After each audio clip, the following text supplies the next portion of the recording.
y'all don't mind me. I'm just organizing some things. Y'all ain't gotta see all of those, okay? Because I'm gonna use this bathroom to make my video. Okay, I think it's clean enough. I feel like I want to lay on my counter and tell you guys my story like this.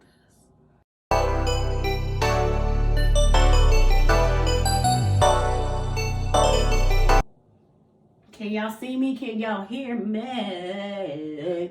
Okay, please ignore that part. What's the poppin', y'all? I am back with another video, and today we are in my bathroom, y'all. My messy, kind of cluttery, a lot going on bathroom. And I'm doing something new. I'm filming with my iPad today, you guys. I have a story time that I want to tell you. I know you read the title. I know you guys are here for that juicy story time. I've been sitting on this story time for over 6 months now, and I'm going to explain why in a minute. So yeah, before we get into it, how you doing? How you feeling? Sorry, I just got a message. How you doing? How you feeling? Yeah, the reason I'm in my bathroom, let me first explain that. I'm in my bathroom because this topic, as you can see, is or maybe I wasn't able to put it in the title. I'm not sure how I titled this yet, but the topic is about a rapist. It's about me coming into contact with a rapist being in my home, and that this person is still trying to contact me, which is weird. So I'm gonna explain this whole story time and how it came about, what this person did. I actually have a lot of clips that I want to include. And that's why I have my phone, because I kind of want to go through my phone. I've been kind of savoring up a list. The reason that I've been sitting on this topic for 6 months plus is because when this incident happened, I realized that this person had been to my home. So I got scared, and I was like, I'm not going to talk about it yet and expose him. But now that I'm not in that province anymore, I have some exposing to do, and we're going to expose this piece of shit for what he really is, this rapist, okay? So let's get into the story right now. So I'm going to go through this list. Let's get into it. I have an actual notepad note about this specific thing. So I'm going to be showing you guys screenshots to show you guys his page, to put him on blast. I want people to report him. I just feel like he's a predator and he shouldn't be on social media. And I'm going to explain what he did. I'm going to show you guys the news report of what he did in my area. Not too far from where I live, actually. And I'm going to explain how I met him right now. Okay, so how I met him. So about 4, maybe 5 years ago, I was doing a talk show. I'm going to put somewhere in this video a little picture, something so that you could see what I was doing. I was doing a talk show called The Chatterbox Toronto, where I was just like talking about relationships and sex with different people in the community and stuff like that. So this guy reached out to me. His name is Praverly. I'm going to put it on my screen. And so a lot of different people were reaching out to me in my DMs because they wanted to be a part of the show or things like that, right? So this person was one of the people that reached out, and I was always looking for male or female guests who were interested and open to talking about, discussing these type of topics. So I allowed this guy to come over my house because that's what I was doing. And yes, it was very stupid of me. However, most of the people that I had on my show they ended up being people that I actually knew. I only had maybe 2 or 3 people that I really didn't know that much, but I knew them through other people. So this guy was one of very few people that were just strangers, especially men. This guy had been supportive of because I had an Instagram page for it and I had the YouTube page. He had been supportive on both channels, both pages, both forms of social media. He had been supportive. So I was like, and he had a lot of commentary, and he just seemed like a good guy. So, and if anybody's interested in his race or anything, you're going to see his face later and all that. And he's a really tiny, slim framed guy, like I'm just a small guy. He's in his probably late 20s, early 30s maybe.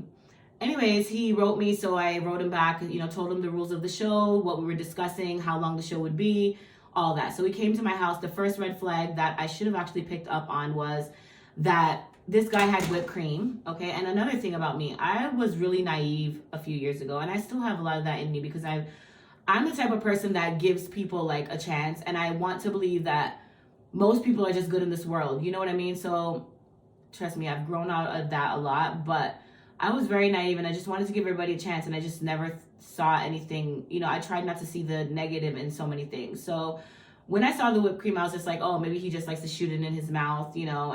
But in my mind, I was like, this is not really giving, like, you came here to do a job. Like, I looked at the show as a job, and I wasn't really asking people to come hang and chill. So it was kind of a red flag, but it wasn't enough for me not to do the show. So we did the show. I can't remember what the topic was at this point. Obviously, it was years and years ago. I had so many topics, but it was to do with sex and relationships. So he was giving me very creepy vibes during our filming time. We filmed just, I think, 1 or 2 episodes in the space of probably like 30 minutes. And he was just really creepy and just making sexual comments that were towards me and very just inappropriate. And so that was red flag number 1. And then once we were finished, we were just chatting, you know, I was just trying to get him up out of my house, but, you know, being friendly at the same time. So we were chatting, and I was just kind of sitting down, like getting my, the video clips together and putting away all my, you know, my gear from filming. And this guy tries to kiss me. Oh my God. Like, he literally, I was on like a low beanbag chair thing, sitting down there doing my work. So he was on like a couch that was higher than the beanbag. So he was over me. So when he stood up to kiss me, he was like all over me. So I put my foot, like my foot right. First of all, there should have been no indication that I was ever interested in anything. During the episode, I talked about my wife because I was married. I was still with Blake. I talked about my wife. I talked about my kids. Or I think at the time I talked about us planning to do IVF or wanting to start IVF within the episode. So it was just weird to me that he felt like comfortable to do that. Mind you, the whole time Blake is in the house with me, because I never filmed with strangers just alone in the apartment. Blake has been working at home for years now. So she was working at home at the time, and she was just in the room, the bedroom, while I was doing my thing. So after he tried to kiss me, like, I was like, no. And like, I pushed him off, and he sat back down in the chair, and he was like, oh, it's not like, it's like that. Like, it's like that. And I was like, you need to go. And he was taking his time, like just sitting around, trying to make conversation still. So I got up and I went to the room to tell Blake, like, I was shaking, you guys. Like, I was like, oh my God, like, this guy needs to fucking go. Like, he needs to go. Like, he's just like pushing up on me. Like, he's just not taking the hint. And he's still sitting out there, babe. Like, he's still sitting out there. I stayed in the room with Blake for like maybe 3-4 minutes, just like hoping that by the time I came out, he was at the door with his shoes on, ready to go. I came out, this guy's still sitting on the couch, asking me what I'm doing later, telling me about his music and his shows. And I was just like, look, I have things to do. I need you to leave, you know. And then, so his episode, I already knew in my mind that was never going to air. Like, so I never posted it. I actually he asked me about it, like, oh, when is our episode going up? He tried to DM me, like, I think a day or 2 later, like, when is the episode going up? And I told him that I lost the footage. Somehow it got, you know, erased from my computer. He wasn't happy about that at all. He was like, damn, that's fucked up. We got to refilm again. I was like, no, I'm sorry. I'm ending the season, and, you know, it's okay. I have enough footage for the season. So since it flopped, it's not going to work out. I just kind of had to like push him off. He was still telling me about coming to, because then I was trying to be cool because this guy knew where I lived. And I do have kids. Like, I had my daughter at the time still. I didn't have the twins yet, but I did have Jada, young little girl. And it's just like, yeah, I started rethinking and regretting my thoughts and my choices, I should say, about bringing like these strangers to my home. So, and like I said, he's the first guy that was just somebody I just didn't know at all that had came on my show. All the other guys had been friend of a friend or somebody that I was actually cool with and knew. I had taken a chance, and yeah, he proved that I shouldn't have taken no goddamn chances. So yeah, so anyways, I made the excuse, he left. He messaged me a few days later asking about it, told him that it, you know, the footage was dead. He wasn't going to be on the show. And then, you guys, years later, this like I said, that show was 4-5 years about now, right? 4 or 5 years ago. This year, about 6 months ago, probably less. When I put the article up here, you'll see the month of this year that it happened. I was watching the freaking news, CP24, okay? CP24 news. I was watching the news, you guys. I was chilling watching the news, something I do every freaking morning. Why do I see Big Praver Lee on the fucking news? Excuse my language, on the news. Guess what he's on the news for? Raping an 80-something-year-old woman in Scarborough. Like, Scarborough is the area that I lived in Toronto. So Toronto is like a big old city, and then there's like little boroughs within there. And I lived in Scarborough. And my heart skipped a beat. So he was working at the time as a food delivery person and went to deliver food to the home of this 80-year-old woman, 80 plus whatever year old woman, and he pushed his way in and sexually assaulted her. This guy was in my house. And then after that, so he was arrested. I think he got out on bail. I don't know exactly what happened because he was in my he was on my TikTok, which I'm going to show you here, commenting on my videos. And like I said, you guys, I had not blocked him fully because I was waiting to be able to do this story time so that I could have his information and have the current information at the time. And I'm sad that I had to wait this long because I don't know how many more people he has like assaulted or affected, and obviously it's not my fault, but it like spreading this type of awareness is so important. But it was just mind-blowing to me that this guy had been in my house. Then after reading that online, like seeing that online, I went online to read about it more or whatever, and then I found out through Reddit that I don't even know how I ended up on Reddit, but I found out on Reddit that some of his the girls that were in high school with him said that he was really creepy. He scared them. He made them feel really uncomfortable, and that he gave them those creepy vibes. Even under the news report online, there was girls from his school saying stuff, and like girls he had previously dated, I guess, or tried to date, saying how creepy he was, you guys. Like, this guy was on my freaking kitchen table, chilling with me doing videos. This guy ended up on my living room couch.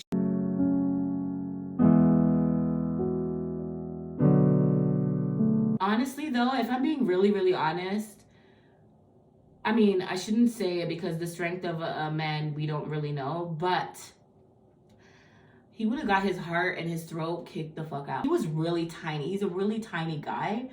But like I said, you don't know that strength. And that's probably, again, why and I'm not going to speak for, like, I don't know. But in my mind, I'm just like, did he go for this 80-year-old woman because she was vulnerable and he could manage her? Like, imagine the lady. Imagine this woman.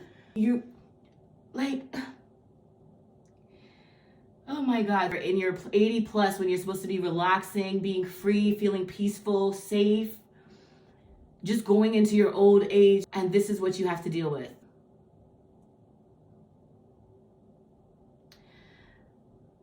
You guys, it's heartbreaking. It's so scary to me. It's just, I didn't even use my phone as much as I thought. I guess I remembered more than I thought. But yeah, I just basically wanted to share that with you guys because I just feel like this guy was in my house. I will never allow something like that to ever happen to me again. Like, the way that I'm so much more cautious since moving, and I'm in a more safe place, I feel like, now than I was.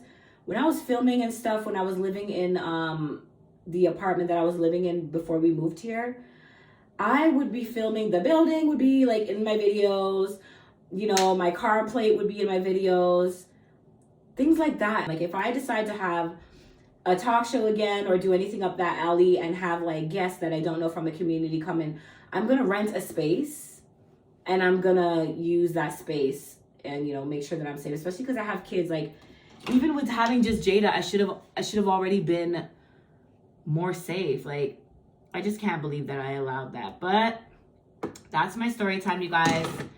I had a rapist in my home.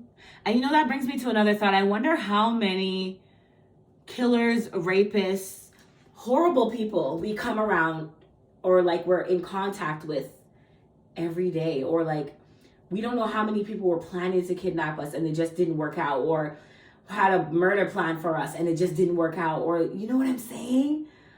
Y'all, it's trippy, but I'm just really grateful that it wasn't a situation for me that altered my life in any way, and I'm able to actually speak about this years later and tell you guys. Oh my God, because that's so crazy. Like, that could have literally been me. It could have been me because I let him in my home and he thought he was alone with me. So who knows what he was thinking? And maybe he wasn't at that level of raping yet. Who knows? Maybe that was just like the start of it, like testing things out. Can he get a kiss here and there? Like, you know, and just doing stuff like that, like pushing up on girls. to the point where it led to this. And then it also, as here comes the social work in me playing devil's advocate, it makes me wonder, like, what the hell happened to him? Why is he this way? Like, why are rapists the way they are? Like, what does that come from? Is it coming from something in their childhood, or are they just born like this? Like, that's just another huge, heavy topic, but I don't want to make this video too long. We're almost already at 20 minutes, and my makeup's sweating. My lashes are falling off. If you noticed, please don't say anything about that in the comments. But comment down below if you enjoyed the story time. And if you want to hear more story times, definitely comment down below. Let me know, because if you guys don't comment or leave thumbs up, I will never know. And then I just stick to what I think you guys want to see, which you might not want to see. So if you enjoyed this vlog or this story time, please give me a juicy thumbs up, or comment down below if you've had a situation similar or you've been through anything like this. I'm very, very sorry. Just first of all, know, number one, that it's never your fault. It's never our fault. Even in that situation where I brought him into my home, if he had done that to me, it still wouldn't have been my fault. I would have taken it on as my own fault because I allowed this stranger to come into my home and I didn't know who they were. But at the end of the day, at the root of it, nobody's supposed to do those things to other people. So it shouldn't be anybody's fault when something like that happens to them, regardless of the position they might have put themselves in. You know what I'm saying? Because there are a lot of naive people living out here in this world and doing a lot of stupid things, and it doesn't mean they deserve to be hurt or violated or have this trauma put on them.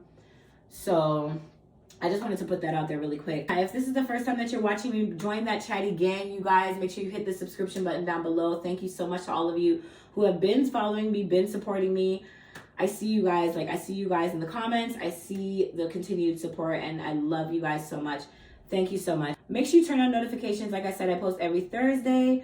Sometimes I post extra video in the week, so that's the reason you should turn your notification bell on. And make sure you like, subscribe, share, comment everything in this video. Until the next video, deuces, peace, bye.